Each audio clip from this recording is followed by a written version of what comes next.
Hello, hello, my lovely Msouls.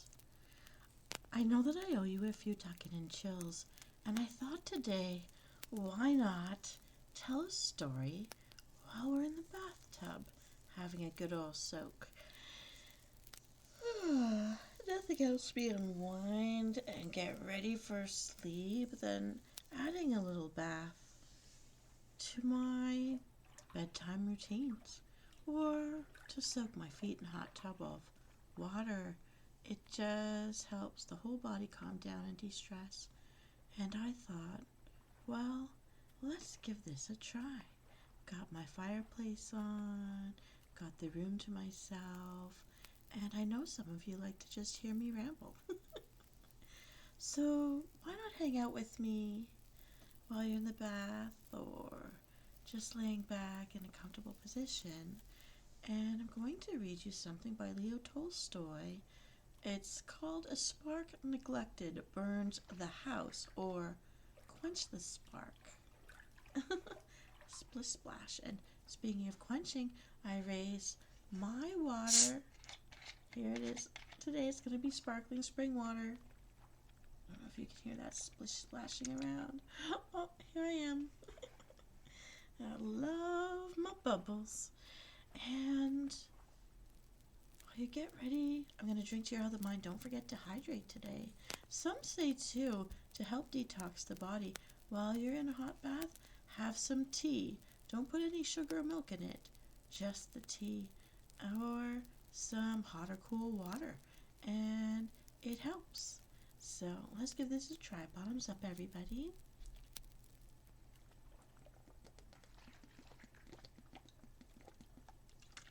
Splish splash. All right, if you're comfy, here we go. A Spark Neglected Burns the House by Leo Tolstoy. This is a work in the public domain. Okay, just think. The whole thing began about an egg. The children may have taken it. Well, what matter? What's the value of one egg? God sends enough for all. And suppose your neighbor did say an unkind word. Put it right. Sure how to say a better one. Then came Peter and said to him, Lord, how oft shall my brother sin against me, and I forgive him? Until 7 times? Jesus saith unto him, I say not unto thee, until 7 times, but until 70 times 7. Therefore is the kingdom of heaven likened unto a certain king, which would make a reckoning with his servants. And when he had begun to reckon, one was brought unto him, which owed him 10,000 talents. But forasmuch as he had not wherewith to pay, his lord commanded him to be sold, and his wife and children, and all that he had, and payment to be made. The servant therefore fell down and worshipped him, saying, Lord, have patience with me, and I will pay thee all. And the lord of that servant, being moved with compassion, released him, and forgave him the debt. But that servant went out, and found one of his fellow servants, which owed him 100 pence. And he laid hold on him, and took him by the throat, saying, Pay what thou owest. So his fellow servant fell down and besought him, saying, Have patience with me, and I will pay thee. And he would not, but went and cast him into prison, till he should pay that which was due. So when his fellow servants saw what was done, they were exceeding sorry, and came and told unto their lord all that was done. Then his lord called him unto him, and said to him, Thou wicked servant, I forgive thee all that debt, because thou besoughtest me. Shouldst not thou also have had mercy on thy fellow servant, even as I had mercy on thee? And his lord was wroth, delivered him to the tormentors, till he should pay all what was due. So shall also my heavenly Father do unto you, if ye forgive not every one of his brother from your hearts. This is Matthew 18, 21 to 35. There once lived in a village a peasant named Ivan shook back off. He was comfortably off, in the prime of life, the best worker of the village, and had 3 sons, all able to work. The eldest was married, the second about to marry, and the third was a big lad who could mind the horses and was already beginning to plough. Ivan's wife was an able and thrifty woman, and they were fortunate in having a quiet, hard-working daughter-in-law. There was nothing to prevent Ivan and his family from living happily. They had only one idle mouth to feed. That was Ivan's old father, who suffered from asthma and had been lying ill on the top of the brick oven for 7 years. Ivan had all he needed, 3 horses and a colt, a cow with a calf, and 15 sheep. The women made all the clothing for the family, besides helping in the fields, and the men tilled the land. They always had grain enough of their own to last over beyond the next harvest, and sold enough oats to pay the taxes and meet their other needs. So Ivan and his children might have lived quite comfortably had it not been for a feud between him and his next-door neighbor, Limping Gabriel, the son of Gorde Ivanov. As long as old Gorde was alive and Ivan's father was still able to manage the household, the peasants lived as neighbors should. If the women of either house happened to want a sieve or a tub, or the men required a sack, or if a cartwheel got broken and could not be mended at once, they used to send the other house and helped each other in neighborly fashion. When a calf strayed into the neighbor's thrashing ground, they would just drive it out and only say, "Don't let it get in again, our grain is lying there," and such things as locking up the barns and outhouses, hiding things from one another, or backbiting were never thought of in those days. That was in the father's time. When the sons came to be at the head of the families, everything changed. It all began about a trifle. Ivan's daughter-in-law had a hen that began laying rather early in the season, and she started collecting its eggs for Easter. Every day she went to the cart shed and found an egg in the cart, but one day the hen, probably frightened by the children, flew across the fence into the neighbor's yard and laid its egg there. The woman heard the cackling, but said to herself, "I have no time now. I must tidy up for Sunday. I'll fetch the egg later on." In the evening she went to the cart, but found no egg there. She went and asked her mother-in-law and brother-in-law whether they had taken the egg. No, they had not, but her youngest brother-in-law, Taras, said, "Your Biddy laid its egg in the neighbor's yard. It was there she was crackling, and she flew back across the fence from there." The woman went and looked at the hen. There she was on the perch with the other birds, her eyes just closing, ready to go to sleep. The woman wished she could have asked the hen and got an answer from her. Then she went to the neighbors, and Gabriel's mother came out to meet her. "What do you want, young woman?" "Why, Granny, you see, my hen flew across this morning. Did she not lay an egg here?" "We never saw anything of it. The Lord be thanked. Our own hens started laying long ago. We collect our own eggs and have no need of other people's. And we don't go looking for eggs in other people's yards, lass." The young woman was offended, and she more than she should have done. Her neighbor answered back with interest, and the women began abusing each other. Ivan's wife, who had not been to fetch water, happened to pass just then, joining in too. Gabriel's wife rushed out and began reproaching the young woman, and with things that had already happened, and with other things that had never happened at all. Then a general uproar commenced, and all shouting once, trying to get 2 words at a time, not choice words either. "You're this, and you're that, and you're a thief, and you're a slut, and you're starving your old father-in-law to death. You're good for nothing," and so on. "And you've made a hole in the sieve I lent you, you jade, and it's our yoke you're carrying your pails on. You just give back our yoke." Then they caught hold of the yoke and split the water, snatched off one another's shawls, and began fighting. Gabriel, returning from the field, stopped to take his wife's part. Out rushed Ivan and his son and joined in with the rest. Ivan was a strong fellow. He scattered the whole lot of them and pulled a handful of hair out of Gabriel's beard. People came to see what was the matter, and the fighters were separated with difficulty. And that was how it all began.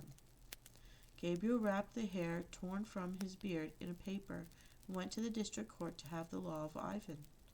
I didn't grow my beard, said he, for pockmarked Ivan to pull it out. And his wife went bragging to the neighbours, saying they'd have Ivan condemned and sent to Siberia, and so the feud grew.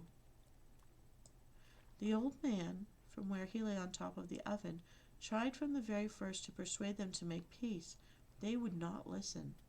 He told them, "It's a stupid thing you are after, children, picking quarrels about such a paltry matter. Just think. The whole thing began about an egg. The children may have taken it. Well, what matter? What's the value of one egg? God sends enough for all. And suppose your neighbor did say an unkind word. Put it right. Show her how to say a better one. If there has been a fight, well, such things will happen. We're all sinners, but make it up, and let there be an end of it. If you nurse your anger, it will be worse for you yourselves." Oh, but the younger folk would not listen to the old man. They thought his words were mere senseless dotage. Ivan would not humble himself before his neighbor. "I never pulled his beard," he said. "He pulled the hair out himself, but his son has burst all the fastenings on my shirt and tore it. Look at it." And Ivan also went to law. They were tired, and they tried by the justice of the peace and by the district court. While all this was going on, the coupling pin in Gabriel's cart disappeared. Gabriel's womenfolk accused Ivan's son of having taken it. They said, "We saw him in the night go past our window towards the cart, and a neighbor says he saw him at the pub offering the pin to the landlord." So they went to law about that. And at home not a day passed without a quarrel or even a fight.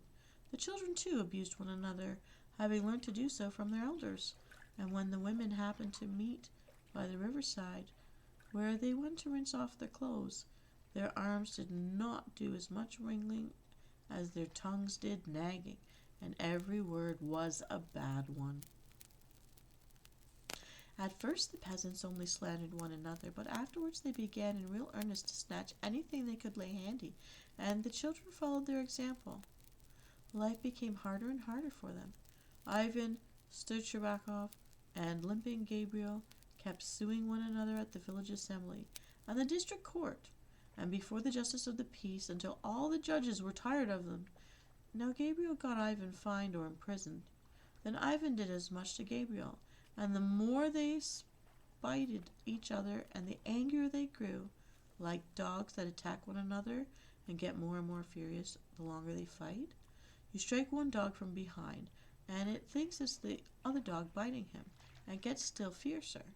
So these peasants, they went to law, and one or the other of them was fined or locked up, but it only made them more and more angry with each other. "Wait a bit," they said, "and I'll make you pay for it." And so it went on for 6 years. Only the old man lying on top of the oven kept telling them again and again, "Children, what are you doing? Stop all this paying back. Keep to your work, and don't bear malice. It will be better for you. The more you bear malice, the worse it will be." But they would not listen to him. In the 7th year, at a wedding, Ivan's daughter-in-law held Gabriel up to shame, accusing him of having been caught horse-stealing. Gabriel was tipsy and unable to contain his anger, gave the woman such a blow that she was laid up for a week, and she was pregnant at the time. Ivan was delighted. He went to the magistrate to lodge a complaint. "Now I'll get rid of my neighbor. He won't escape imprisonment or exile to Siberia." But Ivan's wish was not fulfilled. The magistrate dismissed the case. The woman was examined, but she was up and about and showed no sign of any injury. Then Ivan went to the justice of the peace, but he referred the business to the district council, to their court.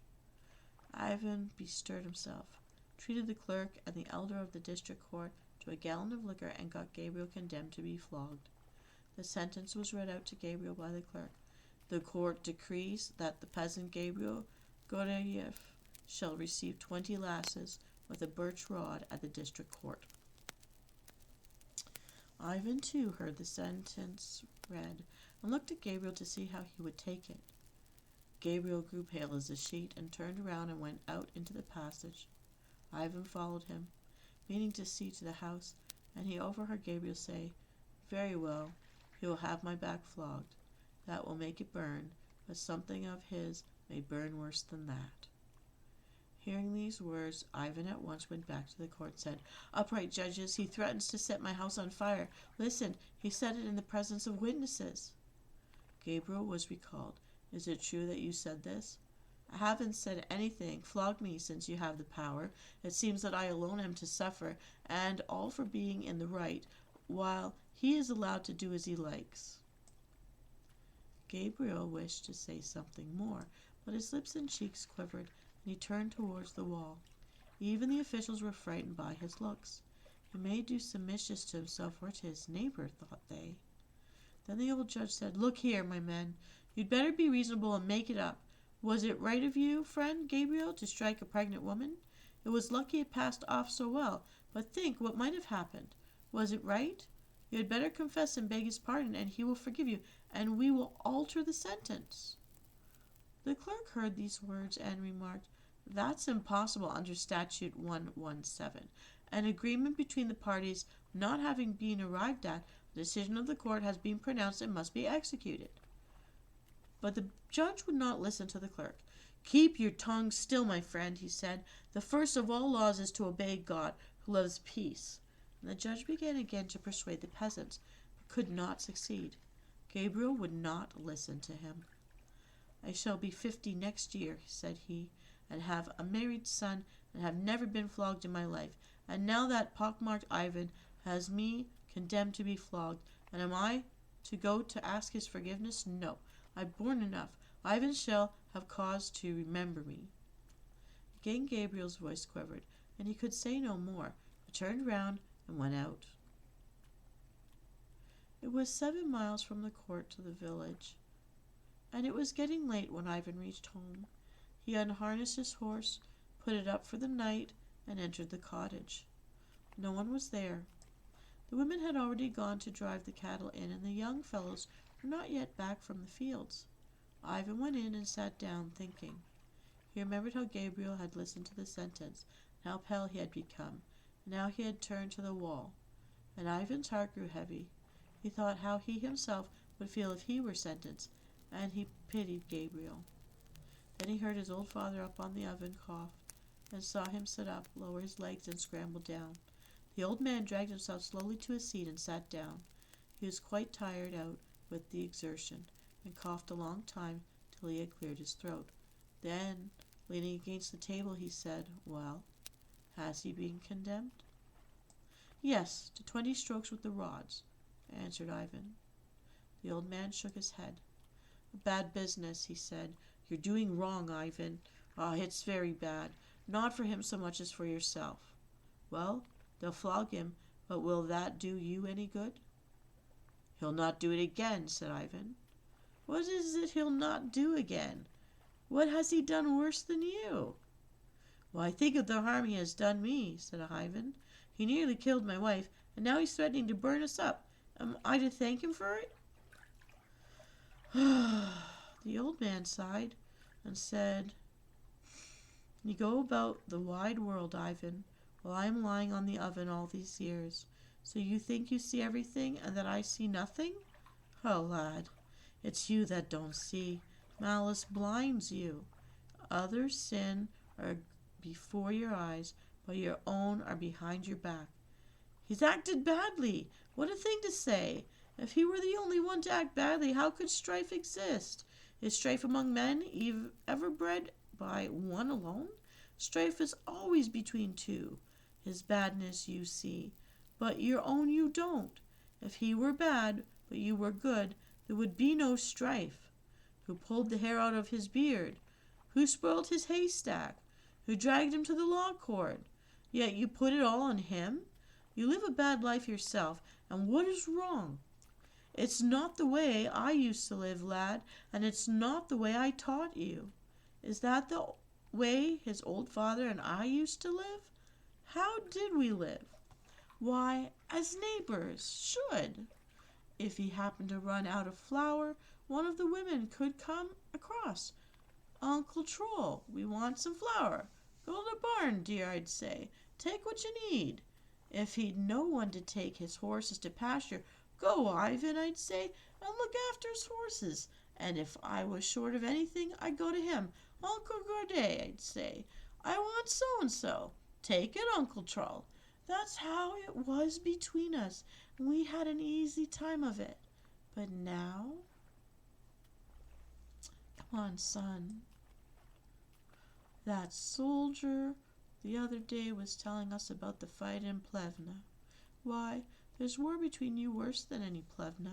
Is that living? What a sin it is. You're a man and a master of the house. It's you who will have to answer.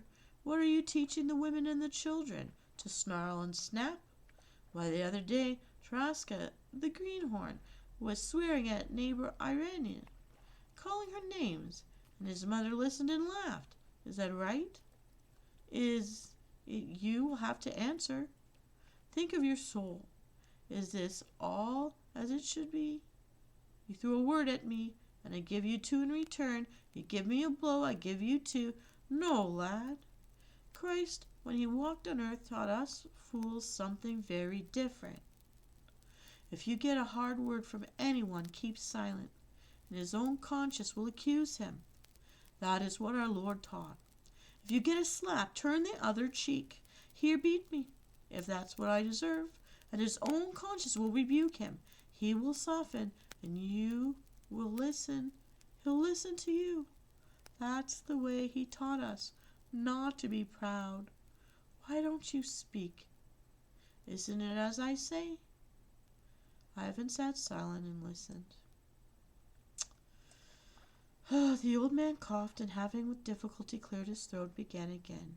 You think Christ taught us wrong? Why? It's all for our own good. Just think of your earthly life. Are you better off or worse since the plevna began among you? Just reckon up what you've spent on all this law business, what the driving backwards and forwards and your food on the way have cost you. What fine fellows your sons have grown. You might live and get on well, but now your means are lessening. And why? All because of this folly. Because of your pride. You ought to be plowing with your lads and do the sowing yourself, but the fiend carries you off to the judge, or to some pettifogger or other. The plowing is not done in time, nor the sowing, and Mother Earth can't bear properly. Why did the oats fail this year? When did you sow them? When you came back from town? And what did you then? What you gain? A burden for your own shoulders. Lad, think of your own business. Work with your boys in the fields and at home, and if someone offends you, forgive them, as God wishes you to. Then life will be easy, and your heart will always be light. Ivan remained silent. Ivan, my boy, hear your old father. Go and harness the roan, and go at once to the government office, put an end to all this affair there, and in the morning go make it up with Gabriel in God's name, and invite him to your house for tomorrow's holiday. It was the eve of the Virgin's nativity. Have tea ready, and get a bottle of vodka. Put an end to this wicked business, so that there should be any more of it in the future. We don't want that. And tell the women and children to do the same. Ivan sighed and thought, what he says is true, and his heart grew lighter. Only he did not know how, now, to begin to put matters right. But again the old man began, as if he guessed what Ivan's mind was thinking. Go, Ivan, don't put it off. Put out the fire before it spreads, or it will be too late. The old man was going to say more, but before he could do, the women came in, chattering like magpies. The news that Gabriel was sentenced to be flogged, and of his threat to set fire to the house, had already reached them. They had heard all about it, and added to it something of their own, and had again had a row in the pasture with the women of Gabriel's house. They began telling how Gabriel's daughter-in-law threatened a fresh action.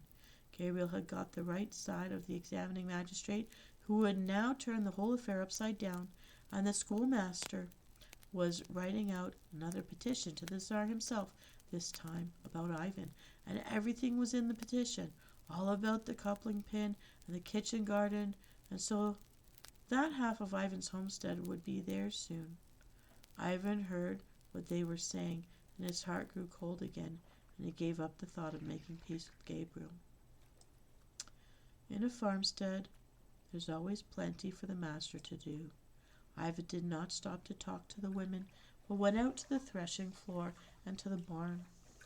At the time he had tidied up there, the sun had set, and the young fellows had returned from the fields. They had been plowing the field for the winter crops with 2 horses. Ivan met them, questioned them about their work, helping to put everything in its place, set a torn horse collar aside to be mended, and was going to put away some stakes under the barn, but it had grown quite dusk. So he decided to leave them where they were till next day. Then he gave the cattle their food, opened the gate, and let out the horses. Taras was to take a pasture for the night, and again closed the gate and barred it. Now, he thought, I'll have my supper and then go to bed. He took the horse collar and entered the hut. By this time he'd forgotten about Gabriel and about what his old father had been saying to him. But just as he took hold of the door handle to enter the passage, he heard his neighbor on the other side of the fence cursing somebody in a hoarse voice. "What the devil is he good for?" Gabriel was saying. "He's only fit to be killed." At these words all Ivan's former bitterness towards his neighbor reawoke.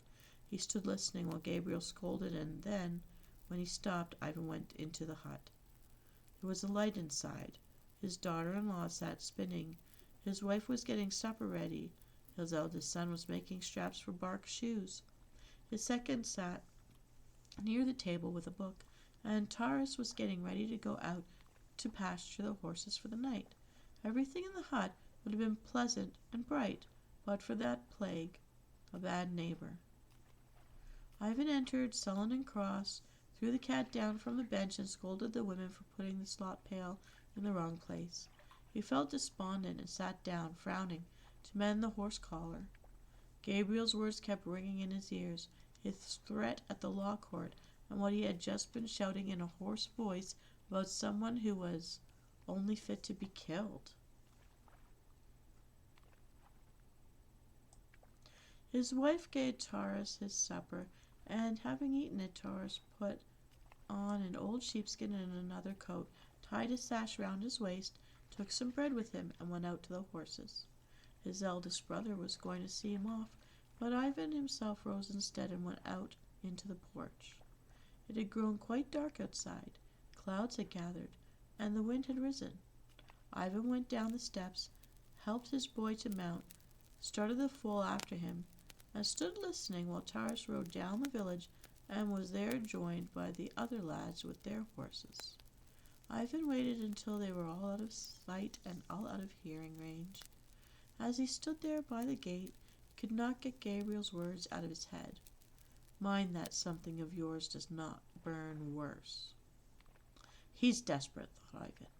"Everything is dry, it's windy weather besides. He'll come up at the back somewhere, set fire to something, and be off. He'll burn the place and escape scot-free, the villain.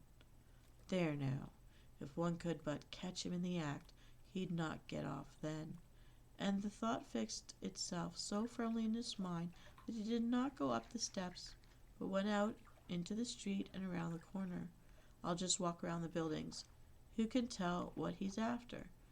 And Ivan, stepping softly, passed out of the gate. As soon as he had reached the corner, he looked round along the fence and seemed to see something suddenly move at the opposite corner. As if someone had come out and disappeared again, Ivan stopped and stood quietly, listening and looking. Everything was still. Only the leaves of the willows fluttered in the wind, and the straws of the thatch rustled. At first it seemed pitch dark, but when his eyes had grown used to the darkness, he could see the far corner and a plough that lay there, and the eaves. He took a while, but saw no one.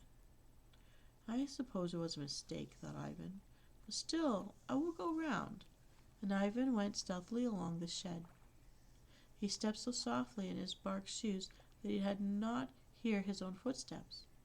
As he reached the far corner, something seemed to flare up for a moment near the plough and to vanish again. Ivan felt as if struck to the heart, and he stopped. Hardly had he stopped when something flared up more brightly in the same place, and he clearly saw a man with a cap on his head crouching down with his back towards him, who was lighting a bunch of straw he had held in his hand. Ivan's heart fluttered with him like a bird. Straining every nerve, he approached with great strides, hardly feeling his legs under him. "Ah," thought Ivan, "now he won't escape. I'll catch him in the act." Ivan was still some distance off when suddenly he saw a bright light, but not in the same place as before, and not a small flame. The thatch had flared up at the eaves. The flames were reaching up to the roof, and standing beneath it, Gabriel's whole figure was clearly visible. Like a hawk swooping down on a lark, Ivan rushed at limping Gabriel. "Now I'll have him. He shan't escape me," thought Ivan. But Gabriel must have heard his steps, and however he managed it, glancing around, he scuttled away past the barn like a hare. "You shan't escape," shouted Ivan, darting after him. Just as he was going to seize Gabriel, the latter dodged him. But Ivan managed to catch the skirt of Gabriel's coat. It tore right off, and Ivan fell down. He recovered his feet and shouted, "Help! Seize him! Thieves! Murder!"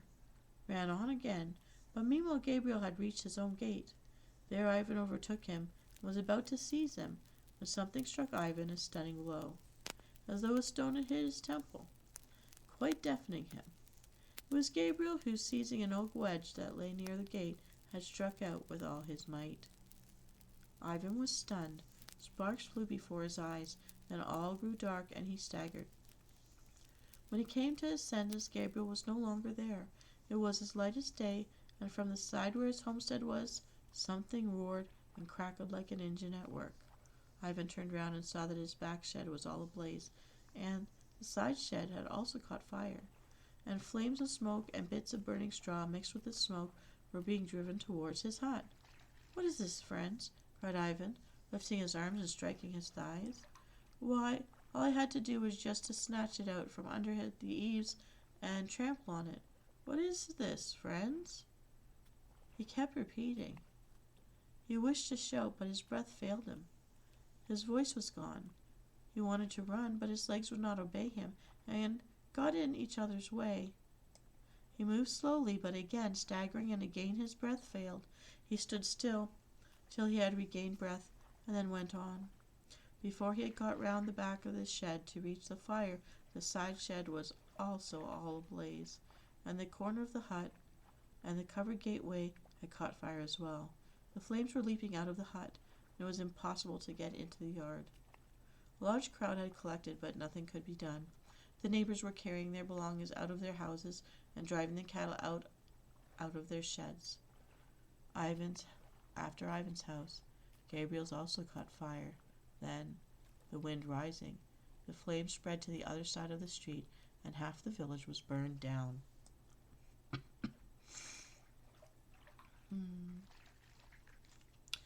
At Ivan's house, they barely managed to save his old father, and the family escaped in what they had on. Everything else, except the horses that had been driven out to pasture for the night, was lost. All the cattle, the fowls on their perches, the carts, the plows, the harrows, the women's trunks with their clothes, and the grain in the granaries, all of it was burnt up.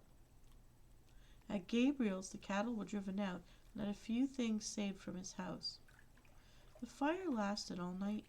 Ivan stood in front of his homestead and kept repeating, "What is this, friends? One need only have pulled it out and trampled on it." But then the roof fell in. Ivan rushed into the burning place and seized a charred beam, tried to drag it out. The women saw him and called him back, but he pulled out the beam and was going in again for another when he lost his footing and fell among the flames. Then his son made his way in after him and dragged him out. Ivan had singed his hair and beard and burnt his clothes and scorches in his hands, but he felt nothing.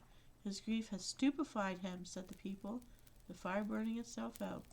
But Ivan still stood repeating, "Friends, what is this? One need only have pulled it out." In the morning, the village elder's son came to fetch Ivan. "Daddy Ivan, your father's dying. He has sent for you to say goodbye."